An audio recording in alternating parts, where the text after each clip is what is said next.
Estamos na Expolog, estou com Ciro Gomes. Ciro, mais uma palestra sobre a conjuntura brasileira. Como é que está o Brasil hoje?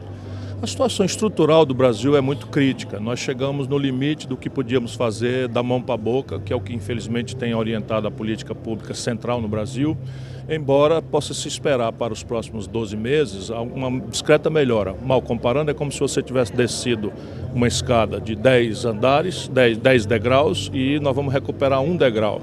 Ou seja, o Brasil vai voltar ao padrão de produção que nós tínhamos em 2008.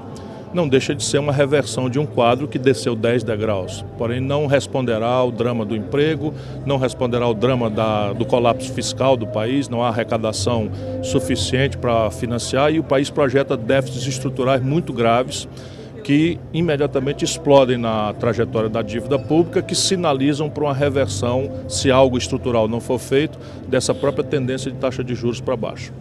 Todas as pessoas que avaliam o estado do Ceará, comparando com o Brasil, colocam o Ceará como uma referência. E teve até um palestrante que a Fé Comércio trouxe que disse o seguinte: se ele tivesse 20 anos, viria morar no Ceará aqui agora. Qual é o segredo do Ceará? Que você é o cabeça de todo esse projeto, que nos últimos anos reconstruiu o Estado. Qual o segredo do nosso Ceará? Eu sou um militante, eu ajudo, mas isso é um esforço da comunidade cearense. Nós conseguimos aqui o que não há no Brasil. No nosso país não há, pelo contrário, nós estamos no caminho oposto. Nós conseguimos aqui coesão política ao redor de um projeto estratégico. Se você olhar desde o Tasso Gereissati, que fez uma ruptura importante com a política tradicional do passado no Ceará, nós praticamente todos os cearenses replicamos o mesmo projeto estratégico. Nós lutamos obstinadamente por uma industrialização forçada e temos colhido resultados importantes. Nós temos um padrão de administração das contas públicas que, com raríssimas exceções, é marcado por muita austeridade, muito comprometimento com a saúde das contas públicas do Ceará. E isso nos permite ter consistentemente, há mais de 10 anos, 12 anos, a maior taxa de investimento do Brasil. E isso é o que responde. E aí você explica por que nós temos 77 das 100 melhores escolas, nada se colhe em educação no curto prazo, se não houver coesão política, continuidade. Nós temos uma rede de saúde que, comparada com a brasileira, ainda deixando muito a desejar, já é a melhor do país. E nós temos hoje, na maior crise fiscal da história do Brasil, 11% da receita líquida corrente disponíveis para investimento. Só para você ter uma ideia, o segundo estado tem 2%. O que realmente nos permite discutir as prioridades. E isso é o que nós temos que proteger no Ceará, mas a política cearense tem produzido o efeito positivo que no Brasil tem sido um fator de sabotagem do esforço extraordinário de quem produz e trabalha no nosso país. Eu trabalho com turismo, né? Então eu vejo no turismo o grande futuro do estado do Ceará como do Brasil. Essa parceria com a Fraport no aeroporto, que vai administrar agora, foi a melhor coisa que o estado do Ceará poderia fazer. E esses hubs que estão saindo da Gol, KLM, Air France. Eu queria lhe fazer um pedido, que você é um cara de referência aqui no estado, ajude para quem resolver o problema da segurança. Porque nós vamos ter invasão de turistas aqui. A previsão é de 20 milhões de turistas. Se eles chegarem aqui e tiverem problema com segurança, eles não vão voltar. Para o turismo do Ceará continuar crescendo, precisa de um pacto federal, estadual e municipal na segurança. E você é o cara para unir isso. Posso contar com você? Sem dúvida nenhuma. Nós estamos agarrados no assunto. Toda a agenda pragmática, aquilo que estava no manual superficial, o cearense precisa saber que nós já fizemos. Nós duplicamos o efetivo. Parte importante hoje do despreparo da nossa polícia se deve a um fenômeno inverso, é que como há um salário razoável, quase 60% dos novos policiais cearenses têm nível superior, o que não há precedente em nenhum lugar do Brasil, o que de um lado permite uma qualificação maior, mas de outro lado é uma pessoa que não estava muito vocacionada para o enfrentamento da violência nas ruas. De outro lado, nós permitimos que se hiperpartidarizasse a polícia do Ceará. Isso é um problema muito grave, que o cearense tem que pensar nisso, porque se a polícia atende a interesses partidários, politiqueiros, ela não vai cumprir jamais a sua missão, porque quem explora o medo da população com a violência, jamais vai querer que a violência acabe. Vamos ter clareza disso. E hoje você tem, por exemplo, 54 maus policiais que jamais deveriam ter entrado na respeitabilíssima Polícia do Ceará, presos por uma chacina que explode as estatísticas. Nós temos hoje um sistema prisional que segregou milhares de pessoas, mas com isso aumentamos muito fortemente a população prisional, vieram para cá as facções criminosas organizadas em São Paulo e no Rio de Janeiro e estão comandando o crime e a disputa por território de drogas, de influência e de lavagem de dinheiro a partir de dentro dos presídios federais, dos presídios de segurança máxima e do Estado daqui dentro. Então, a agenda pragmática, uma nova academia de polícia, melhoria de salários, equipamento, estrutura, viatura, tudo isso foi feito e não produziu o resultado devido, especialmente em assalto e homicídio. E é preciso agora que a gente dê um passo adiante nisso e a isso eu estou dedicado. Vou procurar as melhores práticas do Brasil e do mundo e vou, no que eu puder, influenciar, ajudar o Ceará a avançar nessa direção.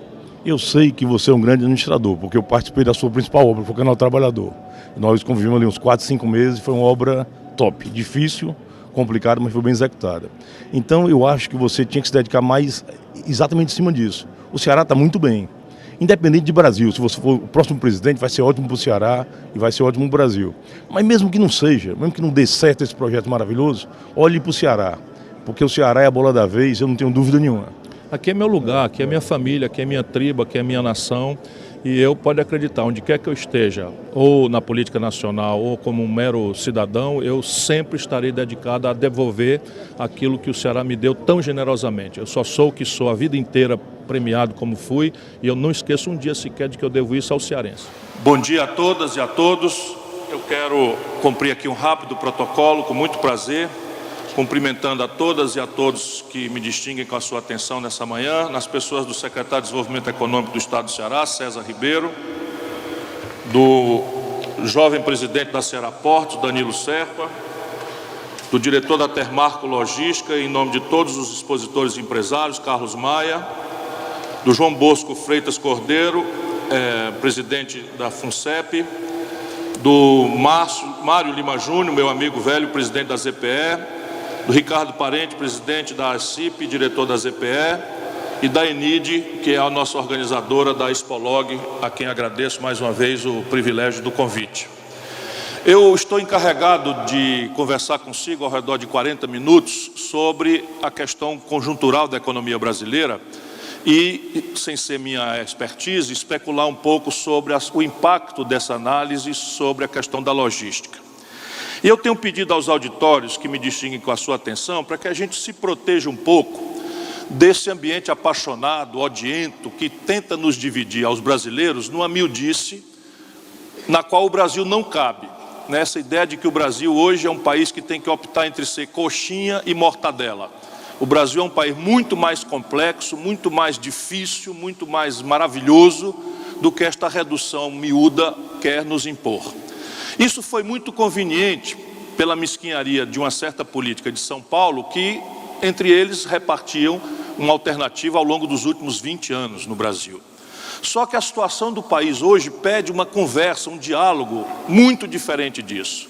Se nós não vamos compreender corretamente, estrategicamente, o complexo momento que o país está vivendo. E nós podemos olhá-lo por vários ângulos.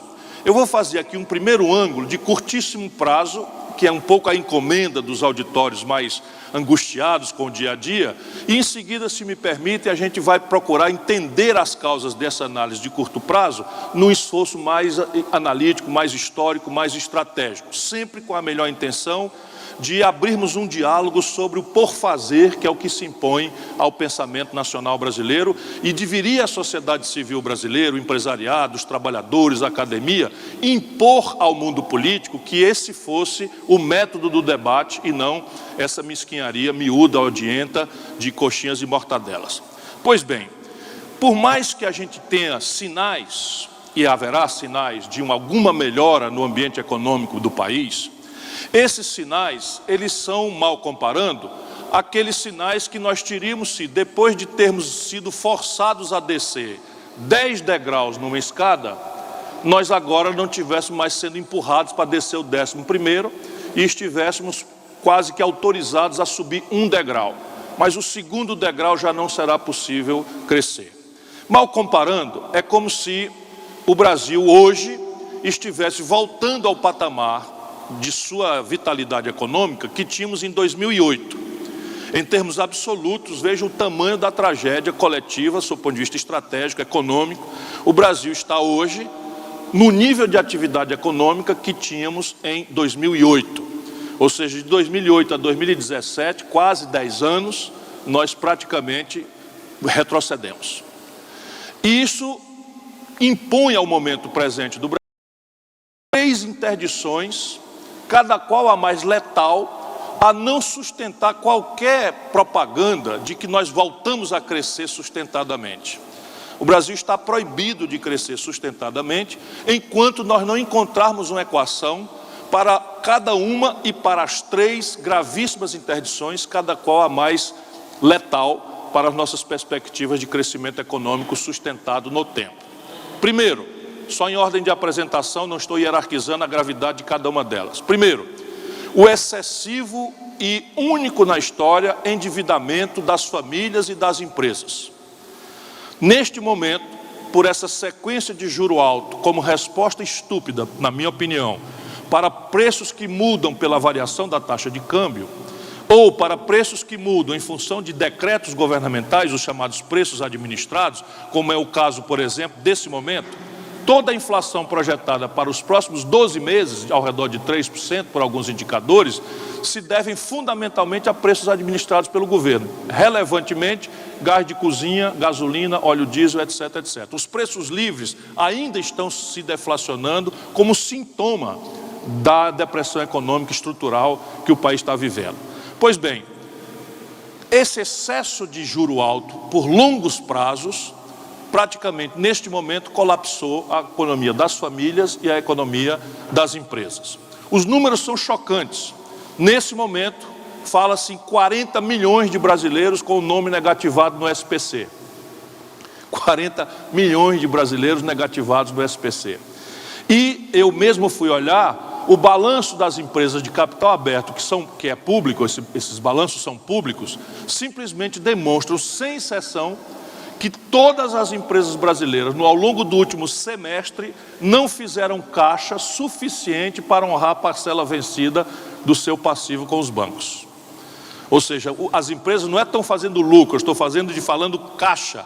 Não fizeram caixa para honrar a parcela vencida dos bancos. E isso sinaliza já para uma retração gravíssima do sistema financeiro nacional, que se permitiu que fosse concentrado, de maneira que 5 bancos hoje concentram 90% do mercado financeiro do Brasil, o que é uma imprudência estratégica que aconteceu ao longo dos últimos 20 anos.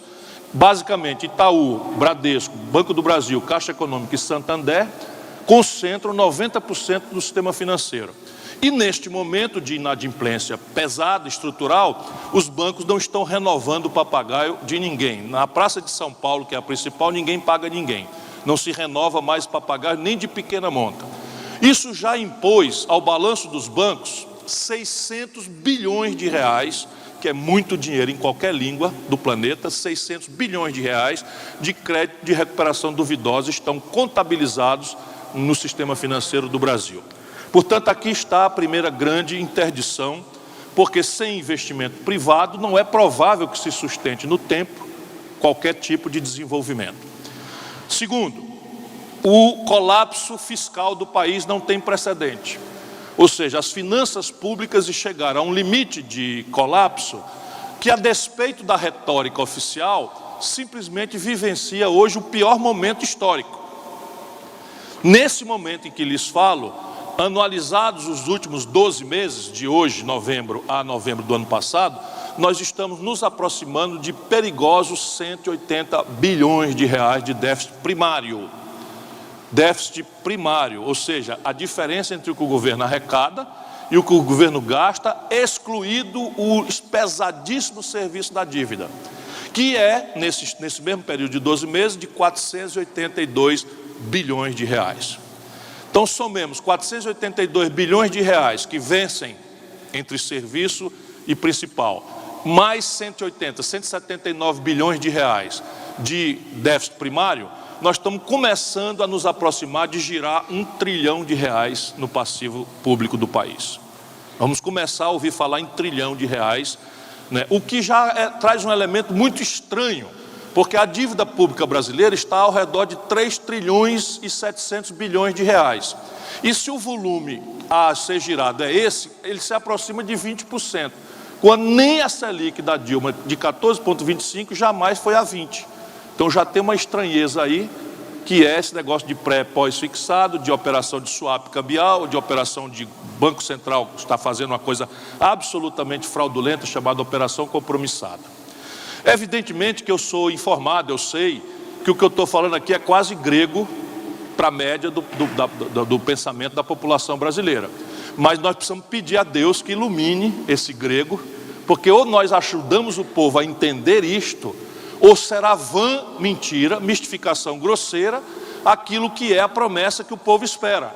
Melhoria da segurança pública, que está um desastre, do Oiapoque ao Chuí. 62.800 brasileiros foram assassinados nos últimos 12 meses. Só 8% desses assassinatos são investigados, o que revela claramente que o problema do Brasil não é a intensidade da pena, mas a certeza da impunidade é que garante essa violência impune no país. 62.800 homicídios, só 8% são investigados, o que revela claramente a falta de estrutura do serviço público de enfrentar a violência que hoje assusta a sociedade brasileira como um todo. Como será vã a promessa de germinar emprego? Como será vã a promessa de qualificar a saúde? Por quê? Porque sendo estas as grandes agendas populares ao lado da corrupção, que traz o traço da decepção, da amargura, da descrença, da revolta por sobre toda esta questão nacional, não há resposta para nada disso sem a gente tentar traduzir a simples pergunta de onde vem o dinheiro. E aqui estão, a segunda razão, que é o colapso absolutamente estrutural da conta pública do país. E terceiro, o Brasil está proibido de crescer porque ao longo dos últimos 20 anos, mais do que isso, ao longo dos anos 80 para cá, o Brasil descuidou-se da noção de projeto nacional de desenvolvimento. E o que é na prática isso? É o seguinte: nós todos os brasileiros estamos informados de um padrão de consumo globalizado ao qual nós temos desejo de acessar. É absolutamente legítimo que cada brasileiro, criança, jovem especialmente, tome notícia pela televisão, pela internet, pelas propagandas todas, de que há um padrão de consumo, e acessar esse padrão de consumo virou verdadeira ilusão de busca de felicidade modernamente. Isso não é um problema do Brasil, é um problema da humanidade. E aí qual é a cara desse modelo de consumo? É o celular de última geração que nós não sabemos fazer, é a química fina dos nossos remédios que nós não sabemos fazer, é a informática embarcada em todas as nossas relações com o banco, com a catraca, enfim, com a identificação de acesso ao trabalho, com os elevadores, toda a informática dos carros, etc., que nós não sabemos fazer. É a microeletrônica dos satélites que processam nossas comunicações que nós não sabemos fazer. São os meios de diagnóstico médico sofisticados que nós não sabemos fazer. São as fibras que não deixam as nossas roupas modernas amassar mais como amassava no passado, que nós não sabemos fazer. Ou seja, o Brasil aderiu a um padrão de consumo cujas características nós desaprendemos a fazer. O que quer dizer que qualquer crescimento razoável, pequeno que seja, apresenta um buraco nas nossas contas com o estrangeiro em dólar. E isso, ao se apresentar, tensiona o valor da nossa moeda em comparação com o dólar, e isso faz aquele filme velho que lá atrás derrubou e desmoralizou o Fernando Henrique e que mais recentemente derrubou e desmoralizou a Dilma, repetidamente acontecer.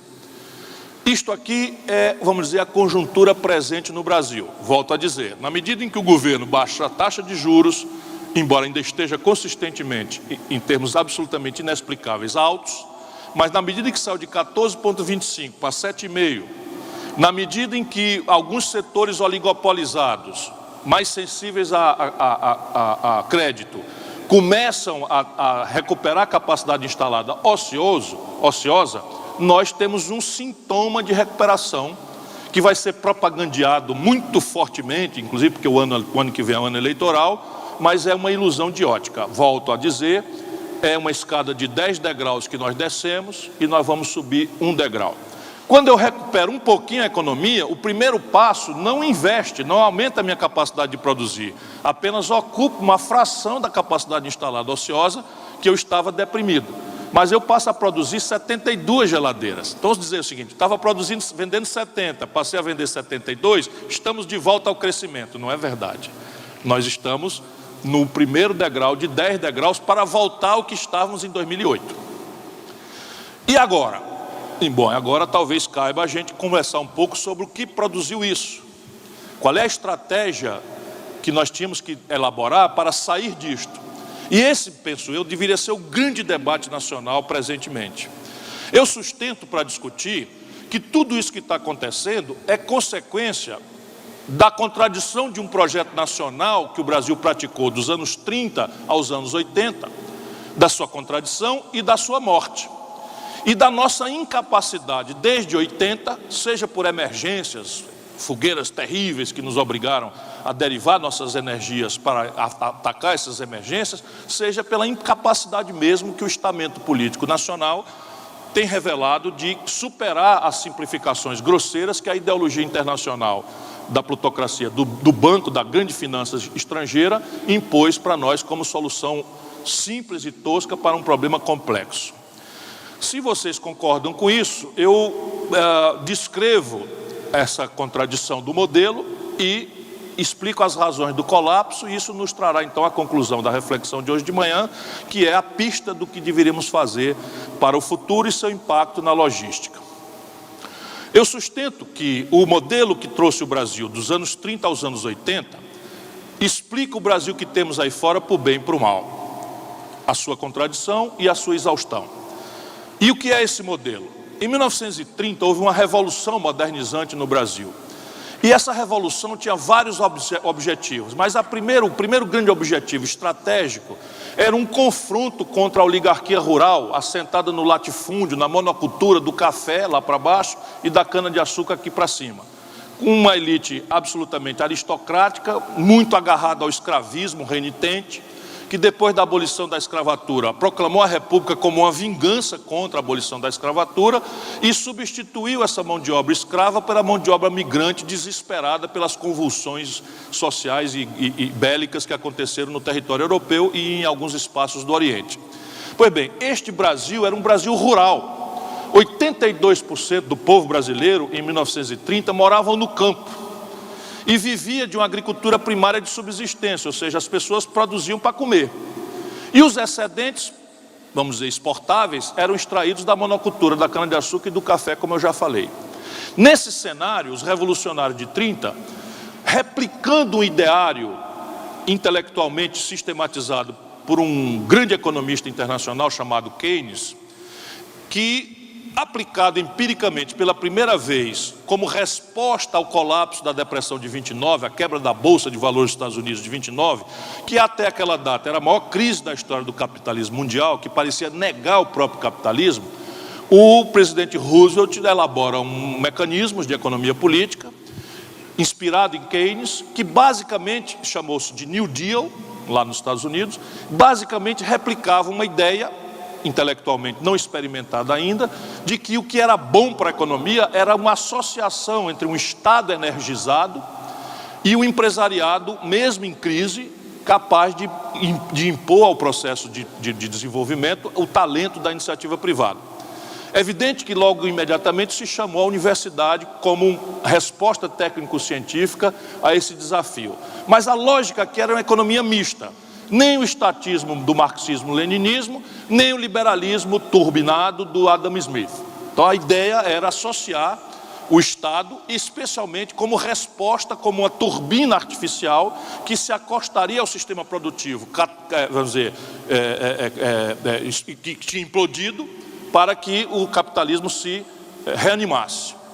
E aí foi feito isso e foi extraordinária a resposta. Muito rapidamente, só para vocês terem uma ideia, essa depressão brasileira está quase entrando no 36º mês. Embora com sinais estatísticos já criticados aqui, mas são 36 meses. O New Deal conseguiu tirar a depressão de 29 em 24 meses. Menos de 24 meses. E aquilo chamou a atenção do mundo inteiro. O que acontece na sequência é que tem uma convulsão global, a Segunda Guerra Mundial, e essas ideias foram mais ou menos abandonadas pela questão da guerra. Acaba a Segunda Guerra, o mesmo modelo de economia política é adotado pelos vitoriosos, especialmente a Inglaterra e os Estados Unidos, que era a 7ª potência e agora se apresenta no pós-guerra como primeira potência do mundo, E há um esforço absolutamente extraordinário de recuperação da Europa destruída. De novo, com a mesma metodologia, o Estado turbinando o empresariado para que essa associação tirasse a destruição da guerra o mais rápido possível e devolvesse esses espaços globais à produção e ao desenvolvimento. Foi extraordinária a resposta do Plano Marshall na Europa. A mesma coisa aconteceu no Japão, que tinha tido 70 cidades destruídas. Não foram só as duas que nós conhecemos no cinema, da bomba atômica de Hiroshima e Nagasaki. Os americanos destruíram 70 cidades japonesas, e com elas toda a infraestrutura, estradas, portos, aeroportos, base siderúrgica, base petroquímica, tudo foi destruído. E em 4, 5 anos, o plano do general MacArthur, que replicava esse ideário keynesiano, devolveu o Japão a uma condição de rigidez econômica extraordinária novamente. E aí nós brasileiros, então, tropicalizamos esse modelo, isso aqui já é uma brincadeira que eu faço, e resolvemos imitá-lo aqui, sem, vamos dizer, deixar de lembrar que nós tropicalizamos o modelo. E o que era o modelo para o Brasil? O modelo era: vamos nos libertar da economia rural de subsistência e da monocultura escravista através de uma modernidade econômica cujo sinônimo era indústria. Então vamos industrializar o Brasil, era a ordem. Qual indústria? Ora, tudo que o Brasil compra do estrangeiro com grande volume é a pista, é o mapa por onde nós vamos tentar nascer uma indústria nacional do Brasil, porque o mercado já está revelado. Então fizemos um mapa, tudo que o Brasil comprava do estrangeiro com grande volume, era por ali que nós íamos tentar fazer nascer uma indústria nacional brasileira. Primeiro grande e grave problema para a gente entender o desafio de hoje para o futuro. Não é uma digressão histórica passiva, é apenas para achar o diagnóstico correto para o desafio futuro do país. Primeiro grande problema, a perguntinha desagradável: quem paga esse negócio aí? De onde vem o dinheiro para produzir essa indústria que nós estamos pretendendo e a infraestrutura correlata a ela, logística, por exemplo? Aí começa a tropicalização do modelo. O Brasil, lá como hoje, tem uma baixíssima tradição de fazimento de capital nacional. Os economistas chamam de formação bruta de capital, que na prática, basicamente é o seguinte: entre o que a gente produz e o que a gente consome, o que é que sobra para a gente investir no ano que vem para melhorar as coisas? Pois bem, o Brasil, lá como hoje, tem uma sobra muito pequena mesmo. Na melhor hora do governo Lula estávamos em 17% do PIB. Agora estamos nos aproximando de 14% do PIB de formação bruta de capital, do que sobra entre o que a gente produz e trabalha para o investimento. Só para vocês terem uma ideia, a dívida carrega 11% do PIB. Então, se eu tenho um 14% de taxa de formação bruta de capital, com a dívida levando 11%, não tem nada de poupança no país. Então, nasce daí a ideia de a gente fazer um puxadinho, fazer um atalho, né? Uma picada, para evitar esse problema político de elevar a formação bruta de capital do país, criando uma lógica de sustentar o desenvolvimento brasileiro na criação de uma dívida externa. Então aí começam nossas grandes e graves perplexidades conceituais. O Brasil evita o risco político de entrar numa dinâmica de melhorar o seu sistema tributário, melhorar o seu sistema previdenciário, de maneira a criar uma emulação para a formação bruta de capital mais elevada, como o mundo faz, e resolve fazer o atalho de criar uma dívida externa que financiaria essa estratégia. Vamos atenuar o erro. É que na época o capital estrangeiro era muito longo prazo e muito barato. O Brasil contratou por 3 décadas, a 3 anos de carência, 11, 12 anos de prazo médio para pagar e juro médio anual de 3% ao ano. Então perguntaram os do tempo: qual é o problema? Eu tomo $1 bilhão emprestado, abro uma Petróleo Brás, no 3º ano de maturação desse investimento, o faturamento de 2 anos da Petróleo dava $1 bilhão.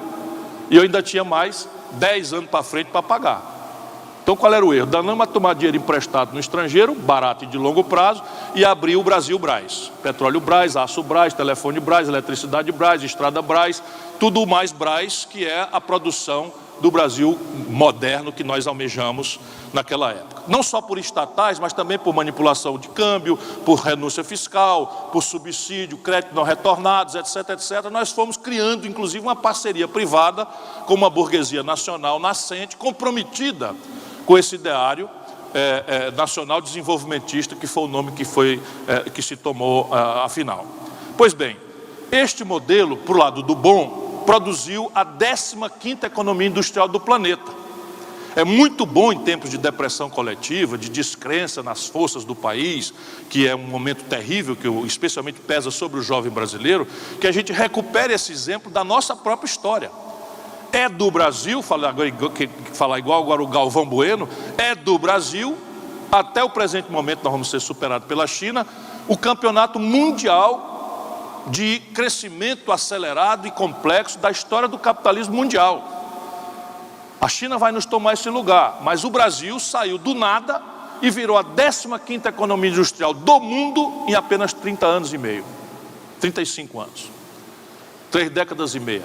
Portanto, não há defeito genético na nação brasileira, nós somos capazes. Quando nós somos ordenados politicamente, quando houve um consenso, ou pelo menos uma hegemonia clara que guiasse as nossas energias privadas e públicas numa direção pensada, planejada, nós conseguimos essa proeza. Porém, este modelo produziu também, por suas contradições e imprevisibilidades algumas, o Brasil para o mal que temos aí fora. Por exemplo, lembram que para começar nós tínhamos uma sociedade de 82% rural e apenas 18% urbana? Pois bem, em 30 anos essa equação se inverteu. Nós saímos de 82% rural para 82% urbanos. Naturalmente, o trabalhador rural, ainda semi-escravo, até a Constituição de 88, estão querendo retornar isso agora, foi procurar um emprego seguro com carteira assinada nas cidades.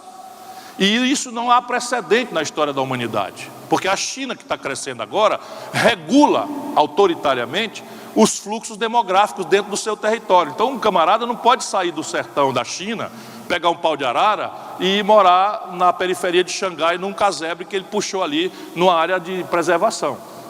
Isso lá é proibido, não acontece e acabou.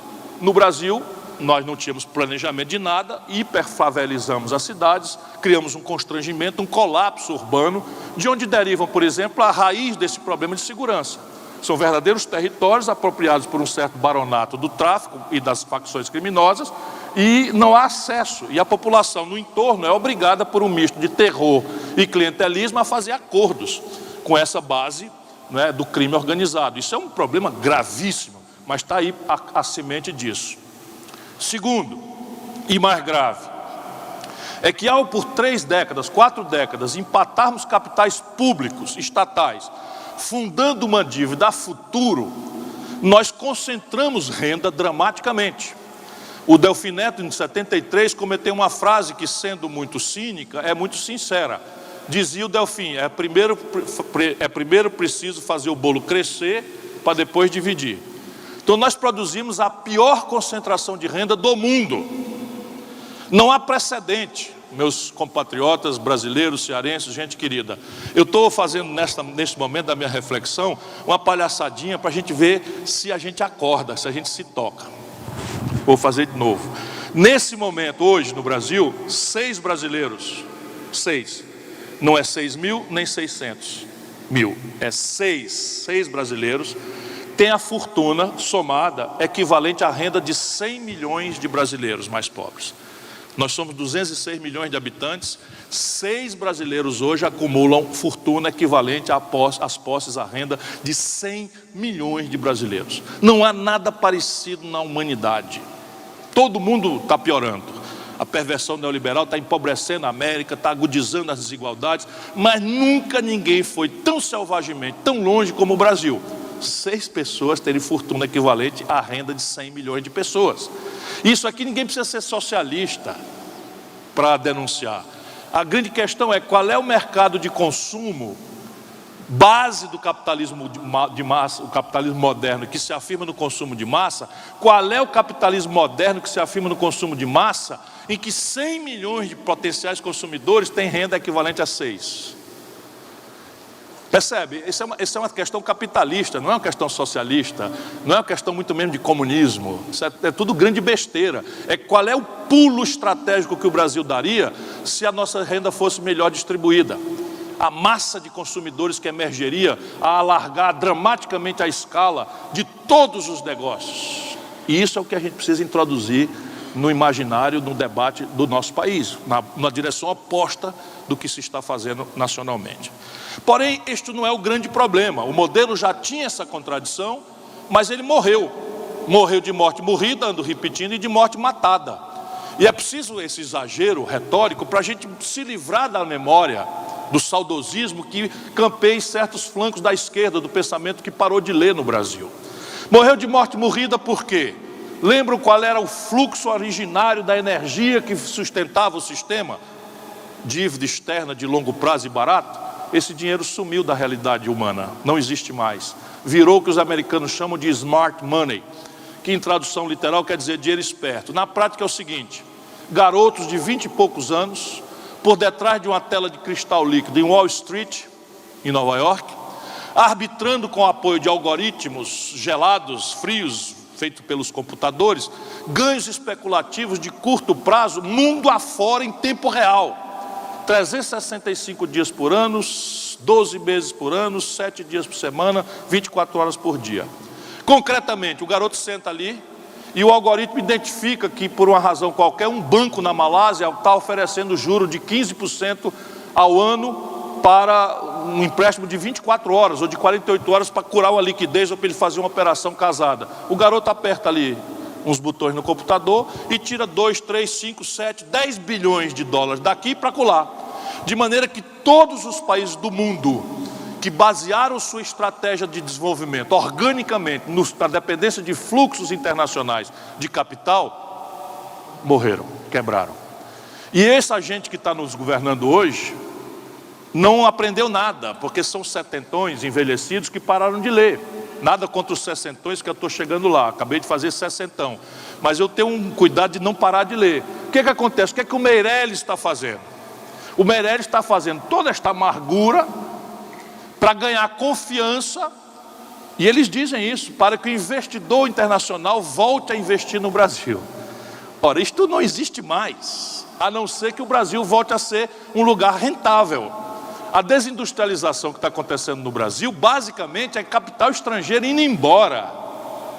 Porque se eu tenho 100% de capacidade, só 70% produzindo, eu não vou investir num lugar desse se eu tendo a China, o Vietnã, a Malásia, onde eu vou lá com taxa interna de retorno extraordinária, com garantia de planejamento de curto, médio e longo prazo, onde eu sei qual é a liquidez, eu sei qual é a segurança jurídica, eu sei qual é a política cambial, enquanto nós aqui no Brasil fazemos besteira diariamente, a partir das decisões do poder central no Brasil.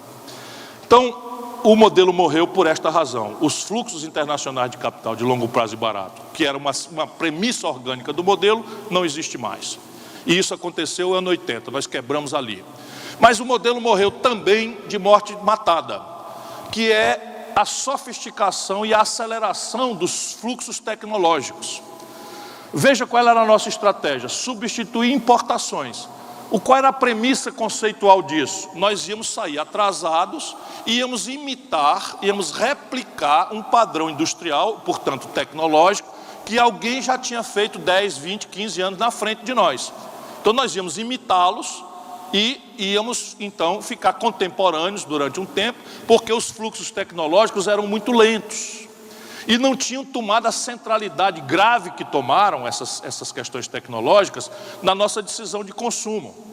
Hoje, por exemplo, a capacidade de processamento de um chip duplica a cada 20 meses, a cada 18 meses. E ninguém aceita mais, não é? Uma internet com 12K. Ninguém aceita mais, simplesmente. Quando eu fui morar nos Estados Unidos em 95, para a Universidade de Harvard, eu abri o meu computador e comecei a usar pela primeira vez, assim, de forma orgânica, diária, um negócio que é recém-inventado, chamado internet. Isso foi em 1995. E eu ligava para a mamãe e dizia: mãe, veja que coisa extraordinária. Eu não demoro 10 minutos, eu estou lendo a primeira página do Jornal do Brasil na internet. Então eu entrava, logava o Jornal do Brasil e passava 10 minutos, linha por linha, aquilo entrando, e eu achava absolutamente extraordinário que eu lia a primeira página do Jornal do Brasil, no frio de Boston, em apenas 10 minutos. Hoje, se o meu filme, que eu baixo 4K, demorar mais de meia hora, eu fico muito aborrecido e quero trocar de operadora, não é? Isso é um exemplo caricato do que eu estou querendo dizer aqui. Imaginem isso em matéria de diagnóstico médico, de química fina, de novos materiais, de informática, de telemática, de mecatrônica, enfim, as coisas todas que nós queremos. Falta quanto tempo? Você disse 5? Tá bom, termino. Isso também nos permite terminar aqui. Esse velho modelo morreu dessas duas mortes, derivou que nós tínhamos um desafio de reestruturar um projeto e tínhamos emergências para atacar que não nos permitiram drenar, organizar a inteligência e o debate brasileiro. Primeiro, a emergência da redemocratização. Evidentemente que nós não poderíamos jamais fazer um consenso se nós puséssemos em debate, ao lado da redemocratização do país, um debate sobre modelo econômico. Não havia a menor chance de acontecer a segunda reunião entre Tancredo Neves, Franco Montoro, Ulisses Guimarães, que são pessoas honradíssimas, heróis da nossa luta pela redemocratização, mas conservadores. E do outro lado, João Amazonas, do PCdoB, Luiz Carlos Prestes, do Partido Comunista Brasileiro, o Roberto Amaral, do Partido Socialista, ou Miguel Arraes, ou Leonel Brizola. Essa reunião não aconteceria. Portanto, adiamos para outra data, enquanto redemocratizávamos o país. Tivemos a tragédia da morte do Tancredo e, com o Sarney, a inflação veio como um custo adicional do adiamento do novo desenho de modelo que o país precisava. Outro grande fogo, outra grande emergência, e nós nos reunimos para debelar a inflação. Aqui cabe um ponto que é: a inflação no Brasil não era, como nos manuais de economia do mundo e na experiência pragmática do mundo, uma doença da moeda.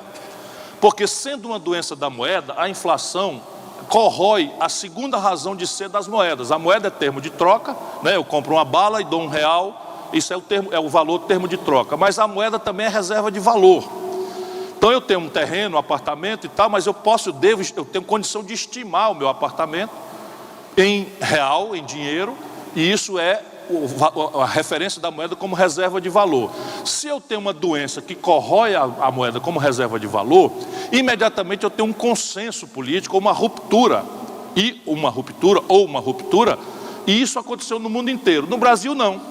Por quê? Porque aquela elite que era escravocrata, rural, violentamente exploradora do trabalho, vira agora uma elite urbana rentista. E suborna o poder político, que desenvolve mecanismos que só o Brasil experimentou de ganhar dinheiro com a inflação. Títulos indexados, correção monetária, isso ainda hoje é vigente. Resultado prático, a inflação no Brasil era uma espécie de tributo, de imposto não consentido. E aí o real vem, e eu ajudei a fazer como ministro da Fazenda, e trata a inflação como aquilo que ela era, uma febre. Todo mundo sabe que febre não é uma doença em si. Febre é um sinal que o corpo manda para a nossa inteligência de que há uma infecção, há um processo infeccioso que precisa ser tratado, ou com comprimido, ou com injeção, ou com a cirurgia, dependendo da natureza da infecção e de sua gravidade. Mas a febre não pode sair do controle, senão gera convulsão, etc. Pois bem, mal comparando, nós tratamos a inflação brasileira como quem trata uma febre. Fizemos de forma muito séria, mas, na verdade, nós estamos preparando o doente para tratar a infecção, que era o novo Projeto Nacional de Desenvolvimento. O que acontece?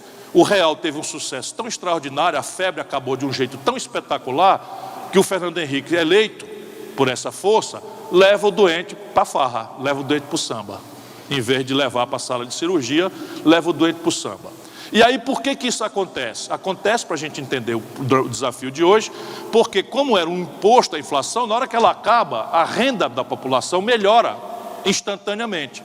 E ao melhorar instantaneamente em cima de um patamar de consumo muito deprimido, o consumo explode. E ao consumo explodir em 24 horas, a produção não acompanha. E aí você tem o quê? Uma explosão de importações. Que aí o país começa a fazer aquilo que eu já descrevi para vocês, uma conta desequilibrada em dólar, que dá um conforto artificial para a população, que gratifica o governante do dia, porque melhorou a plataforma de consumo, mas aquilo é insustentável, pelas tanto o país quebra. Como é que um país quebra? Diferente de uma loja, de uma fábrica que fecha a porta, um país é uma instituição permanente. Como é que ele quebra? Ele quebra, a expressão resumo, muda gravemente o valor da moeda nacional em comparação com a moeda de circulação internacional, que é o dólar. Então, quando o Fernando Henrique ganha a reeleição, a gente precisava de R$1 para comprar $1. Quando o Fernando Henrique ganha a eleição e passa e o país quebra, a gente precisava de R$2,30 para comprar o mesmo dólar. Portanto, a capacidade de consumir da população cai por menos da metade. E aí cabe aqui um parêntesezinho, já gastando 5 minutos e pedindo uma prorrogaçãozinha de 1, né, que isso aqui é importante. A gente não pode deixar de ajudar o povo a entender. Ninguém compra dólar, portanto parece estranho o que eu estou falando aqui. Sim, mas todos os preços relativos da nossa economia hoje são referidos a dólar. E eles não deixam o povo entender isso, porque aqui está a negociata. A grande negociata está aqui. Então repare bem, negociata eleitoreira e negociata econômica. Então repare bem, a gente não compra dólar, mas come pão. Pão é trigo. E trigo o Brasil não produz com suficiência. Portanto, a gente tem que comprar trigo lá no estrangeiro e tudo que a gente compra no estrangeiro tem que pagar com dólar. Portanto, se eu precisava de R$1 para comprar $1 de trigo, o preço do pão era X. Se eu preciso de R$2,30 para comprar o mesmo dólar de trigo, o preço do pão vira 2,3x. Assim, simples. A gente não compra dólar, mas anda de ônibus. O Brasil adotou a política imbecil de exportar petróleo bruto barato e importar óleo diesel do estrangeiro em dólar. E o preço da passagem de ônibus é diesel. Se eu precisava de R$1 para comprar $1 de diesel, e eu passo a precisar de R$2,30 para comprar o mesmo dólar de diesel, o preço da passagem sobe 2 vezes. Eu não compro dólar, mas tomo remédio. 80% dos remédios que nós tomamos vem do estrangeiro. Se o dólar sobe, o preço do remédio sobe. E assim, os celulares, os carros, enfim, tudo. Por isso que a gente precisa entender isso daí. Então quebra e entra o Lula. Com o Lula, vale a pena a gente conhecer também 2 atipias para a pista do futuro, que está dada aqui na reflexão. O Lula é beneficiado porque a taxa de câmbio no Brasil, quando o Lula toma posse, era o que seria hoje, R$ 9,20. Reparem bem, os empresários, o que era isso? Quando o Lula toma posse em janeiro de 2003, eu estava lá ajudando, a taxa de câmbio no Brasil era de R$ 9,20. Quando o Lula entrega para Dilma, 8 anos depois, em valores constantes, a taxa de câmbio era de R$ 1,75. Portanto, repare, pelo caminho inverso, o dia que o Lula tomou posse, eu precisava de R$ 9,20 para comprar $1 de diesel, ou $1 de pão, ou $1 de remédio. Quando a Dilma tomou posse, eu precisava de R$ 1,75 para comprar o mesmo dólar. Portanto, a minha capacidade de consumo durante o governo Lula melhorou relativamente quase 4 vezes. E a população fica feliz, porque melhorou o padrão de consumo e tende a gratificar o governante que lhe deu essa oportunidade. Só que a produção não acompanha. E aí o desequilíbrio estrutural de importado explode na mesma proporção. E ao explodir na mesma proporção, por que o Brasil não quebra na mão do Lula? Por uma circunstância atípica. Lembra que a China era 1% do comércio mundial com o Brasil nos anos 80? Hoje a China é 12,5%. Nessa caminhada, e o Brasil é 1%, nessa caminhada a China bombou os preços dos produtos tradicionais que o Brasil vende no estrangeiro. Petróleo bruto, minério de ferro, soja, milho. Portanto, veja aqui a comparação. Quando o Lula entrega o governo para a Dilma, nós estamos vendendo uma tonelada de minério de ferro por $190. Quando a Dilma é derrubada, nós estamos vendendo a mesma tonelada de minério de ferro por $38. Quando o Lula entregou para a Dilma, nós estamos vendendo um barril de petróleo por $110. Quando a Dilma foi derrubada, estamos vendendo por 30. Portanto, com o Lula, os preços internacionais dos produtos brasileiros subiram tanto que deu para pagar celular, computador, mecatrônica, química fina com soja, milho e minério de ferro, que é absolutamente improvável. Mas durante 7 anos aconteceu. Com a Dilma, o mesmo filme do Fernando Henrique. Olha o filme. Quando o Fernando Henrique quebra o Brasil, em 99, o PT apresenta um movimento chamado Fora FHC. E o Lula, então presidente do PT, apresenta um pedido de impeachment do Fernando Henrique e leva para entregar ao presidente da Câmara, então chamado Michel Temer. Pode um negócio desse? Olha o Brasil. Michel Temer era braço direito do Fernando Henrique, presidente da Câmara, e o Lula foi imprudentemente pedir o impeachment do Fernando Henrique ao Michel Temer. Quando a Dilma vem, desvaloriza o câmbio, quebra o país, desvaloriza o câmbio, rigorosamente o mesmo filme. O outro lado cria um movimento fora Dilma e vão entregar um pedido de impeachment para o Eduardo Cunha, que era homem do Michel Temer, que eles imprudentemente botaram na linha de sucessão do país, na vice-presidência da República. Estão entendendo? eis aí o drama brasileiro. Mas as pistas estão dadas. Nós precisamos de um projeto nacional de desenvolvimento que nos liberte da ideia de depender de capital externo, que quer dizer uma reforma profunda das contas do país, e uma superação do desequilíbrio na conta com o estrangeiro através de um processo de retomada de uma indústria nacional por caminhos que sejam concretamente hoje vinculados às nossas potencialidades. Eu estou defendendo 4 grandes complexos como exemplo, sem exaurir nada. Complexo industrial do petróleo e gás, para acabar com a brincadeira de exportar petróleo bruto e importar diesel. Complexo industrial da saúde, o Brasil está importando 17 bilhões de dólares, só a União Federal esse ano, de aparato da indústria da saúde, remédio, cama de hospital, cadeira de roda, coisa que podia ser produzida aqui em Irauçuba, porque a compra governamental paga isso e a logística de trazer uma cama de hospital da China para cá, evidentemente, é muito mais fácil de consumar produzindo no Brasil. O complexo industrial ligado ao agronegócio e o complexo industrial da defesa, que eu não quero esticar muito a conversa. Logística. Logística é um problema específico que entra nesse ambiente aqui. Qual é a característica básica dos grandes eixos de logística? Portos, aeroportos, estradas, ferrovias, rodovias, etc, etc. É investimento pesado, com prazo de maturação longo. Num país em que a taxa de juros básica para a economia real é de 52%, não há a menor chance do capital nacional se interessar por isto. E o capital externo só se interessará por isto naquilo que já está imobilizado, onde ele pode ganhar um deságio pela depressão econômica que nós estamos vivenciando. Portanto, salvo espasmos, que é sempre possível de uma empresa aqui, outra acolá, da extraordinária capacidade de investimento do Estado, como o Ceará, etc, etc, nós não temos muita sorte para a logística também na ambiência desse colapso estrutural do Brasil.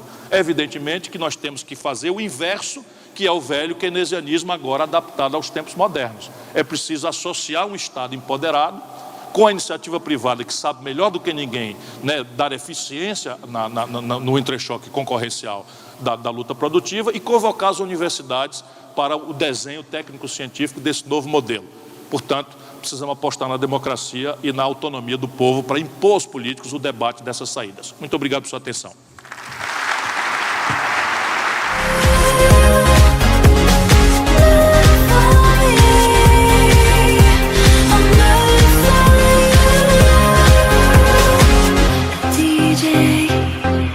Quadros, impermeabilização, drywall, recuperação estrutural, revestimentos especiais, forros e blocos de gesso. Esquadros. Spice 500. Glamour e a sofisticação de uma noite inesquecível. Spice 500. Sinta a magia das maiores baladas do mundo no Porto das Dunas. Antiga Santorini. Spice 500.